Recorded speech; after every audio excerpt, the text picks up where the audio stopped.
ndabahaye mwiriwe abandi mwaramutse bivanye naho umwe wese aherereye muri kano kanya kuri uyu munsi wa mbere igenekerezo rya 15 Nyakanga 2025 jewe ni Nete Nancy Mutoni nije ngire ndabashikiriza amakuru mwateguriwe n'uruganda rwa radio Haguruka ndabahaye ikaze ryo kuyakurikirana mu buhinga bw'ivyuma hari Obe Felix Irankunda ingingo ashimikiye ko nizi zikurikira.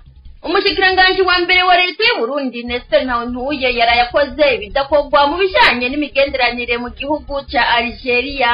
Bamwe mu barundi babona ko abategetsi bakomoka muri CNDD-FDD barafishinga no kunyonyeza igihugu, ibindi ngo ntubabaze ni akajegari gusa, bagasaba abarundi kuja hamwe basubiriza ubutegetsi bwa CNDD-FDD bumaze kuruha. Abavyeyi barereye ku mashure ari muri zone Muyira komine Mukaza mu ntara ya Bujumbura bafise amakenga ko abana babo bashobora guheba amashure kuko benshi umwaka watanguye badashobora kugura ivyo bikoresho kuko bizimvye cyane. Leta ikitwararika indero mu kugabanya ibiciro by'ibikoresho by'ishure ngo yohava hakaja ibishoboye. Hari n'ayandi mwateguriwe mugume hafi, ariko mu mpera hari ikiganiro Ineza y'Imana. Ndasubiye kubaramutsa. Nestor Ntawuntuye umushikiranganje wa mbere wa leta y'u Burundi yaraye amaramaje abarundi mu gihugu ca Algeria. Mu rugendo yahoramwo muri Algeria, Nestor Ntawuntuye yarakoze ibidakorwa mu migenderanire y'ibihugu. Yari yitabiriye ihayanishwa ritumbereye gukomeza ugukorana kw'ibihugu vya Afrika mu by'ubutunzi. Umukuru w'igihugu wa Algeria Tebboune niwe yuguruye ivyo bikorwa maze afata umwanya wo kwakira abashitsi biteka. Abaserukiye ibihugu vyabo barimwo abakuru b'ibihugu n'abakuru b'amareta baza baraca imbere ya President Tebboune bakamuramutsa imbere yo kuja mu kibanza c'inama. Nestor Ntawuntuye we yaciye imbere ya President Tebboune nk'uko yoba aciye imbere y'umuzamu, nta kumuraba nta no kumuramutsa. President Tebboune arumigwa asigara aratamarira uyo muntu aje mu gihugu c'abandi agaca imbere y'umukuru w'igihugu nk'uko yoba atabaho. Bamwe mu barundi bavuga ko abategetsi bakomoka muri CNDD-FDD bahahamiye gusa amaronko ngo nayo iby'imigenderanire canke ukwisonera ntubabaze, ngo badatutse u Rwanda bakora ibindi bimaramaje ku gihugu n'abanyagihugu. Abategetsi bava muri CNDD-FDD ngo bararushe abanyagihugu ngo nibabaruhurire mu kubasubiriza igihugu ngo kibone gusubirana iteka camanye. Kumenya uko amategeko atogwa, uko ibikorwa vya leta bigenzurwa, uruhara n'inama nkenguzamateka mu kwegereza ubutegetsi abanyagihugu, ivyo abakenguzamateka barekuriwe n'ivyo batarekuriwe, ibigenga abakenguzamateka n'akarangamutima n'ubuntu bw'abatowe, niho hashimikiye inyigisho zamaze iminsi ibiri ku bakenguzamateka n'abasanzwe bakorera muri iyo nama. Inyigisho zasozerewe kuri uyu wa 12 Nyakanga 2025. Gervais Ndirakobuca arongoye inama nkenguzamateka yashikirije ko izo nyigisho zabaye ngirakamaro. Avuga kandi ko ivyo vyigwa byabahaye akaryo ko kuzobandanya bagira ubushakashatsi kugira ngo amabanga batorewe bayarangurane ishaka n'ubukerebutsi ku neza y'abatoye. Imbere yo gukengurukira abo bose bitanze mu gutegura ubwo ruganda rugende neza, yasabye abakozi bo mu nama nkenguzamateka kwirinda amarementanya, insaku, ibihuha n'ibindi n'inyifato zitabereye zahora ziranga bamwe bamwe, maze bose bahindura ingendo, umuntu wese yinengesere akora ibyo ajejwe kandi afitiye uburenganzira. Yagize ati nduguriye twamugina ukora mu mafaranga yiyubare cyane kuko amafaranga ya Sena n'ay'igihugu ni ayo gucungera ndugaye twamugina. Bamwe n'abandi bumvise amajambo y'uburongoyi n'amankenguzamateka bakayongera ko n'ay'umukuru w'igihugu yaheruka kuvuga ko mu butegetsi bwa CNDD-FDD ko harimwo abavuga ko igihugu ari ukukijya gushika gishitse ku mpanda. Bamenyesha ko ubutegetsi bwa CNDD-FDD bwuzuyemo abanyonyezi byananiranye ko batuzwa. Kubw'abanyagihugu ngo nta Burundi bwotera imbere burimo abategetsi nk'abo bagiye kumara imyaka irenga 20 banonoza igihugu. Bagahamagarira abanyagihugu bose gufatana mu nda batuze ubutegetsi bw'abanyonyezi. Bamwe mu bavyeyi barereye ku mashure ari muri zone Muyira komine Mukaza intara ya Bujumbura bafise amakenga ko naho umwaka w'ishure utanguye abana bashobora guheba amashure kuko benshi atabikoresho by'ishure by'abana babo baronse biturutse ku biciro by'umurengera w'ivyo bikoresho by'ishure udasize inyuma ubukene buzura inzara bwugarije imiryango myinshi. Abo bavyeyi bakongera koko vyunyuwe nuko n'amashirahamwe yahora abasahiriza uyu mwaka atafashije, basaba leta ko yoza iritwararika ibijanye n'indero ihereye no kugabanya ibiciro ku bikoresho by'ishure ngo nimba naho itabishoboye ibisaba abashoboye kubitunganya. Iyi nkuru twayiteguriwe na Innocent Igiraneza. Mu gihe kuri uyu wa mbere igenekerezo rya 15 Nyakanga umwaka wa 2025 hariho umwaka w'ishure wa 2025 ushira 2026 watangura mu Burundi bwose, bamwe mu bavyeyi bo muri zone Muyira komine Mukazi ntara ya Bujumbura baremeza ko naho umwaka w'ishure utanguye batoroye kuronka ibikoresho by'ishure by'abana babo. Aho Radio Haguruka yaciye ku mashure atandukanye, abavyeyi bari baherekeje abana babo bakiri bato bavuga ko hari abanyeshure batari bake batanguye umwaka w'ishure atabikoresho bararonka. Naho batashimye ko Radio Haguruka ibafata amajwi, bemeza ko uko kugura ibikoresho by'ishure byatumwe nuko ivyo bikoresho bizimvye cyane mu gihe imiryango myinshi nayo iri mu bukene gusura inzara. Bakavuga ko batabona ko abana babo bazoshobora kwiga neza ngo barangize umwaka atabikoresho bafise, ibibatera ubwoba ko bizohava bituma abana benshi batamashure gutyo inkurikizi mbi zikaba nyinshi ku bavyeyi, imiryango be no ku gihugu. Abavyeyi bakaba babwiye Radio Haguruka ko uyu mwaka atanabagira neza babonetse ngo babasahirize nk'uko vyahora bigenda mu myaka iheze, ngo uretse ishirahamwe biharanira ikibano gishingiye ku kwiteza imbere Association pour le développement social et l'humanité ASNUR mu mvunyapfunyo y'igifaransa, aho kwa 2023 Nyandagaro uyu mwaka mu birori byo kugurura icicaro gikuru c'iryo shirahamwe aho kumuyira byafashishije ibikoresho by'ishuri abana 72 bava mu miryango y'abatwa yo mu mazone ya Ruyaga, Kiyenzi na Muyira. Abo bavyeyi bagatera kamo ubishoboye wese gufashisha ibikoresho by'ishure abana babo.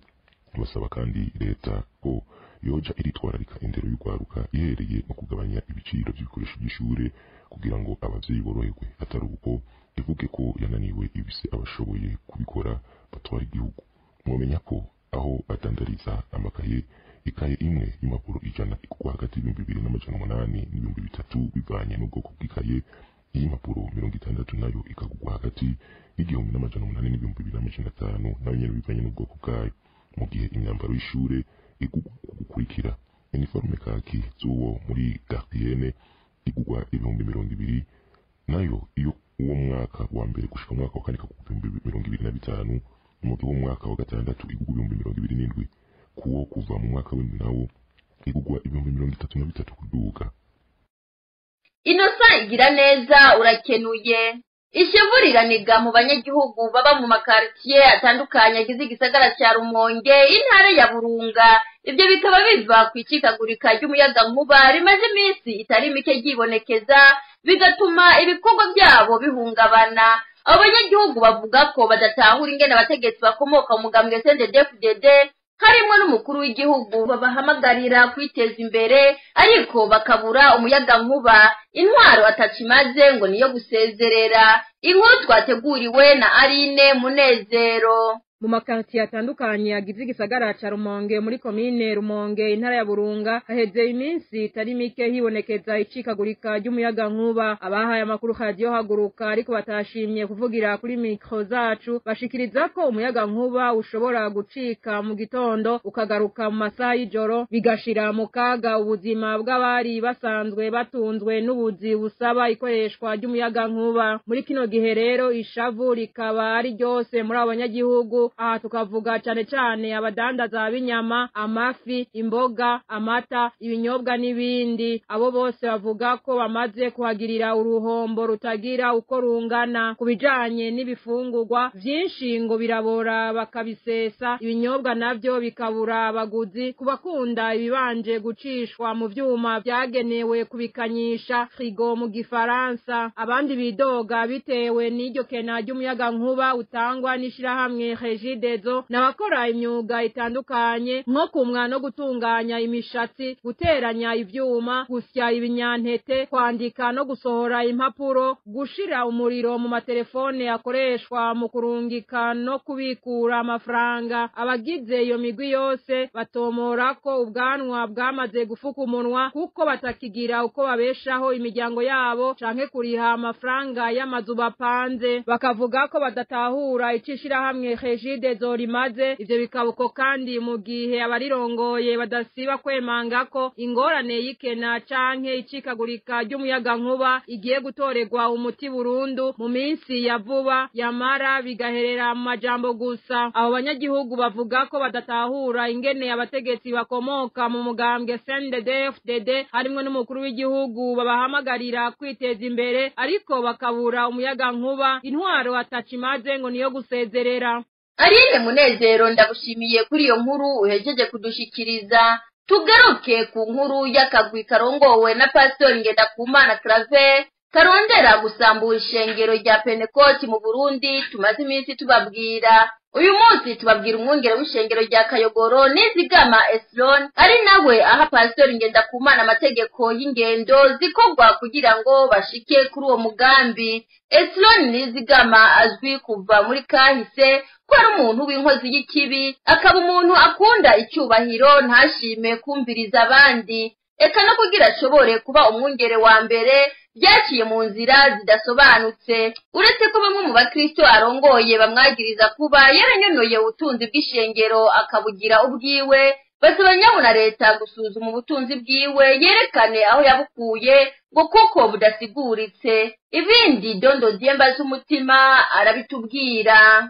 Pastori Esro Nizigama avuka ku bavyeyi batazwi neza, ariko nyina azwi ku mazina ya Barampemuye Victoria, nayo se wiwe benshi bakaba batamuzi. Ariko ico bikoze, hari umutama yitwa Lazaro yakora ivyombo, ngo niwe yahavuye abana na nyina wiwe igihe se wiwe yari amaze kwitaba Imana. Ngo bakaba baba mu Kayogoro aho bita munsi yo kwitangi y'amazi hafi ya zone. Pastori Esro nta mashure menshi yize, ariko arafise diplome D4, ariko azwi nk'umuntu akunda kwiga indimi kuko n'ubu arazi kuvuga Igiswahili neza, Igifaransa, Ikimozambike hamwe n'Igiswedwa gike gike. Yubakanye n'umupfasoni Josephine benshi bavuga ko yitwa Yozofina, akaba mwene Samiye Lazaro yabaye umwungere wa mbere w'ishengero rya Pentecote Kayogoro. Pastori Esro Nizigama imbere yo kuba umupastori mu ishengero rya Pentecote ryo mu ntara yahoze yitwa Makamba, neza na neza mu Kayogoro, yarigishije ku ishure ritoyi rya Kayogoro ka Mabanda, ishure ryegukira ishengero rya Pentecote, ndetse yarabaye n'umuyobozi w'iryo shure. Abize kuri iryo shure bose bamwibukira ngo ku kibi gikabije yakorera abaregwa mu kubaha ibihano biteye ubwoba, nko kwimba ibinogo bateramwo ibitoke bingana n'imetero imwe uja mu kuzimu, ku metero 2 z'ubwaguke n'imetero 3 z'uburebure, n'ibindi bihano bibabaje yaha abana. Esro yasubiye mu kibanza c'umwungere cari gisanzwe kirimwo sebukwe ariwe Lazaro Samiye. Uyo nawe akaba yakorana na Niyungeko Emmanuel, umwe ari umwungere wa mbere, uwundi nawe akaba umwungere wa kabiri. Nk'uko amakuru dukura mu ishengero rya Pentecote Makamba bivuga, Pastor Esro ngo n'umuntu akunda icubahiro kandi akunda kwama ariwe atwara abandi, akaba kandi yanka ko iciyumviro ciwe hari uwundi yoza akivuguruza. Ngo hagize uwuhirahira ntashigikira iciyumviro ciwe, aca ahinduka umwansi wiwe, ndetse agaca yitwa umuntu agwanya ishengero. Uyo mupastori muri kino gihe asanzwe ari nawe akoresha umwungere wa mbere w'Igitega, nk'uko ayo makuru abandanya bivuga. Ngo amaze kuba umwungere wa mbere ngo yahavuye arondera ingene yikura ko uwari umwungere wa kabiri wiwe Pastor Emmanuel Niyungeko akoresheje amanyanga n'igipfungu. Kugeza uyu munsi abahurikiye muri iryo shengero batigeze batahura. Pastori Esmo kandi ngo naho abereye umwungere w'ishengero ngo ntiyahagaritse ikibi cahoze kimuranga muri kahise, ngo kuko vya bihano yahora afatira abana mw'ishure ngo no mu bakristo adasigaye inyuma n'abarongozi b'amashengero arongoye, ngo ku ngoma yiwe yagiye abafatira ibihano mu guhagarika bamwe n'abandi, ngo n'abapastori atabagera umutwe.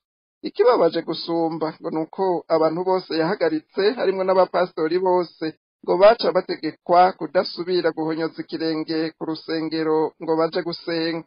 Mu makuru atangwa kandi n'abo bakristo bavuga ko kubera gukunda icubahiro ngo vyageze n'igihe yinjiye mu rusengero abandi bapastori bategerezwa guca bahaguruka, naho ngo iyo nyifato muri kino gihe yahavuye akayiheba. Pastori Esro Nizigama ngo afise ubutunzi budaharuritse, yaba amafaranga, amatongo n'ibibanza. Eka ngo yaratanguye no kuza arashira habona ubwo butunzi. Ngaha bagatanga akarorero k'ishure ryitwa Ecole de l'Espoir iri mu Gacimbiri Sagara mu gisagara ca Makamba. Iryo shure akaba ari igorofa igeretse rirongowe n'umuhungu wiwe Ishimwe Espoir. Vyumvikana ko ishure yayitiriye umwana wiwe. Abaduhaye amakuru bavuga ko iryo shure ryubatswe n'abakristo kandi atari ishure ry'ishengero. Bamwe bakaba bibaza iyo yoba yarakuye ayo mamiliyardi angana gutyo ntibahabone, bakavuga ko atagukeka ko ari ayo yakuye mu matungo y'ishengero yigaruriye akayagira rwiwe. Bamwe mbere mu bakristo bakaba basaba nyabuna ko leta yosuzuma ubutunzi bwiwe ngo akerekana iyo yabukuye ngo kuko budasiguritse ngo hanyuma akurikirana. Nguyo rero umuntu akoresha Ngendakumana Claver, umwungere wa mbere w'ishengero rya Pantekoti ry'Igitega mu kurondera gusambura ishengero rya Pantekoti mu Burundi.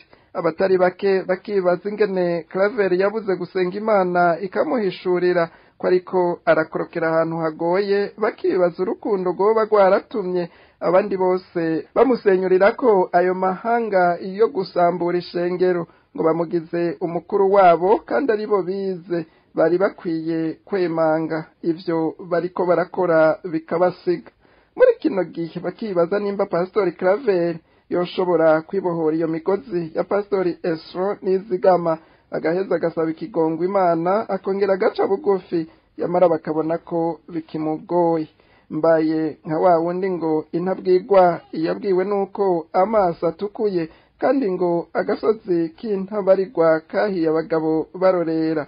Impanuro nyinshi yarazironse, yamara aho bigeze amazi ariko ararenga inkombe, tubitega amaso n'ubundi tuzobigarukako.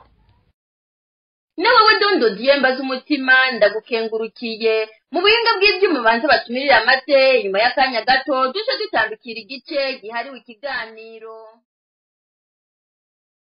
Nkuko mwavyumvise, uyu n'umwanya w'ikiganiro Ineza y'Imana. Kuri uyu munsi wa mbere igenekerezo rya 15 Nyakanga 2025 gishimikira ku ijambo ry'Imana riri mu gitabo ca Koheleti, abandi bita c'umusiguzi, ikigabane c'umunani umurongo w'umunani n'uw'icenda gishikirizwa na Pastor Celestin Gahungu mu Gitega 2. Baramukije abandi ndabahaye mwiriwe bivanye naho umwe wese aherereye. Uyu ni wa mwanya wo kumviriza ikiganiro Ineza y'Imana. Tugiye gusangira ijambo ry'Imana riri mu gitabo c'umusiguzi igice c'umunani umurongo w'umunani n'uw'icenda. Turasoma mu izina rya Yesu Kristo. Nta muntu ariho afise ububasha ku mpwemu ziwe ngo azigumirize, kandi nta bubasha agira bwo kubuza umunsi w'urupfu. Muri izo ntambara nta kurekurwa kuriho, kandi uwihaye ikibi ikizomukiza. Ivyo byose naravyiboneye, nashize umutima ku gikorwa cose gikorerwa munsi y'izuba. Hari igihe umuntu umwe agira ububasha ku wundi bwo kumugirira nabi. Imana yo mw'ijuru idutabare cane. Inshuti mugenzi uri kuranyumviriza niri jambo ry'Imana nose twosangira kuri uyu munsi. Teme rero nkuzaniye iravuga ngo wiyumvira iki ku munsi wawe wa nyuma. Mana dufashe cane. Iri jambo rirakomeye kuko rivuga ku munsi wawe wa nyuma. Mana yacu dutabare. Wiyumvira iki inshuti mugenzi wewe kukiri kuri iyi si wiyumvira iki ku munsi wawe wa nyuma muri ca gihe uzobugeze ku mfiro kuri wa munsi wa nyuma abantu bose bazozogusezera wiyumvira iki Mana mwijuru idutabare cane. Uyu munsi ndiko ndavugana n'umuntu yihaye ububasha ku bandi bwo kubagirira nabi niko ijambo ry'Imana ritubwiye. Hari igihe umuntu umwe agira ububasha ku wundi bwo kumugirira nabi ariko atiyumviriye umunsi wiwe wa nyuma. We wa muntu uri kuranyumviriza imbere yuko ukora ikibi banza wiyumvire ku munsi wawe wa nyuma mbega bizaba bimeze gute ku munsi wawe wa nyuma bizaba bimeze gute. Wiyumvira iki ku munsi wawe wa nyuma we wigurica abandi wiyumvira iki ku munsi wawe wa nyuma we wirigura nyuruza abandi wiyumvira iki ku munsi wawe wa nyuma wewe wirigwa urapfunga abandi ubarenganije wiyumvira iki ku munsi wawe wa nyuma we wirigwa uranyaga amatungo y'abandi ubarenganije wiyumvira iki ku munsi wawe wa nyuma wewe uri kuragwiza abapfakazi ukagwiza n'imfuvyi wiyumvira iki ku munsi wawe wa nyuma. Mana yo mwijuru idutabare cane. Uwo munsi wawe wa nyuma urakomeye. Munsi wa nyuma n'umunsi ukomeye cane aho ivyo wakoze vyose kuri ya saha ya nyuma kugira usezera isi byose biraza bikikubita imbere yawe kugira abafirime arabo wanyaze arabo wishe arabo wanyuruje arabo wapfunze arabo warenganije arabo wakubise watoteje arabo wangaje abo bose baraza. Ni filime uyitegeza kugira abafirime bakaza imbere yawe. Mana dutabare cane. Ni hahandi usanga umuntu ariko araboroga ariko atubugura tukuboko kubera ko ariko abona filime y'ivyo yakoze vyose.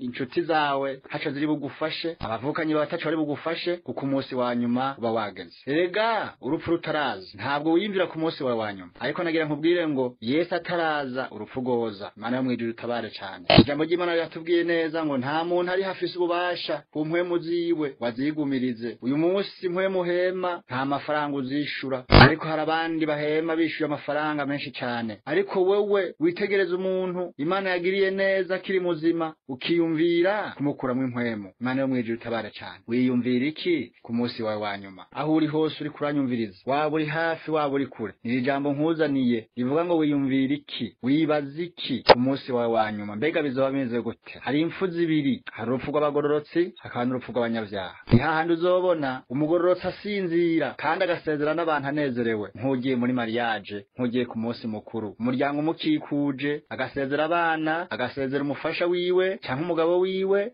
agasezera imiryango aryohewe maze agasinzira bakamufuka mu maso kubera ko yagize gute yakoze neza. Bigaragarira ko uwo munsi wa nyuma. Mana utabare cyane. Wiyumvira iki ku munsi wa nyuma. Niri jambo ry'Imana ari nkuzaniye kuri uyu munsi kugira ngo umuntu wese ahari yabo uri hafi yabo uri kure uri ko arakora ibibi amenye yuko ku munsi wa nyuma ibibi bizogaruka bikaza nka video akabirabisha n'amaso yiwe kandi bikamutera ubwoba kandi bikamubabaza akicuza bitari bukunde yuko bihanagurwa. Mana mwijuru utabare cyane. Niri jambo ry'Imana naye numvise twasangira kuri uyu munsi kuko ryatubwiye ngo muri izo ntambara ngo nta kure kugwa kuriho ngo kandi wihaye ikibi ngo ntikizomukiza. Naho uzogira gute ku munsi wa nyuma utihanye gusaba imbabazi Imana ku bibi byose wakoze hakiri kare ngo zisabe ku munsi wa nyuma ku isaha ya nyuma ku munota wa nyuma ntibizoba bigishoboka. Mana yo mwijuru idutabare cyane. Niri jambo ry'Imana rero naye numvise twosangira kuri uyu munsi aho uri hose nshuti mugenzi gerageza kwiyumvira ku munsi wawe wa nyuma hanyuma uhinduke ureke ibibi ukora ivyiza kugira ngo umunsi wawe wa nyuma uzoba umunsi w'umunezero. Abantu bose bagushingira intahe ko wagiye amahoro wasezeye amahoro ko atakibazo wari ufise. Nuko rero abumvise ijambo ry'Imana mwese Mana yo mwijuru ibaho umugisha. Shalom shalom.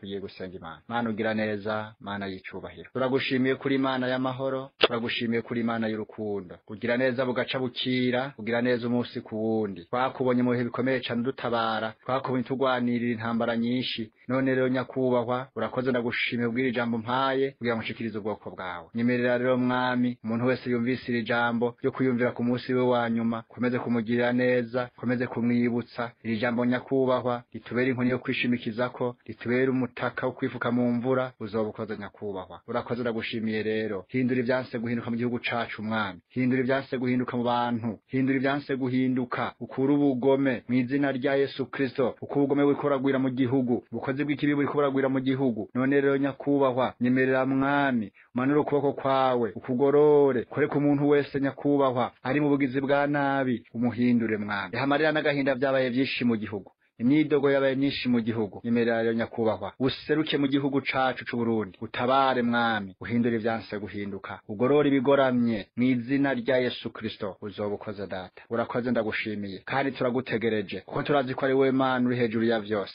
ubona hose, ushoboye vyose, ushoboye no kubihindura mu mwanya mutoya byose bigahinduka. Urakoze ndagushimiye rero, senze nizera ko byose uvyumvise mu izina rya Yesu Kristo, senze nizera. Amen. Shalom, shalom.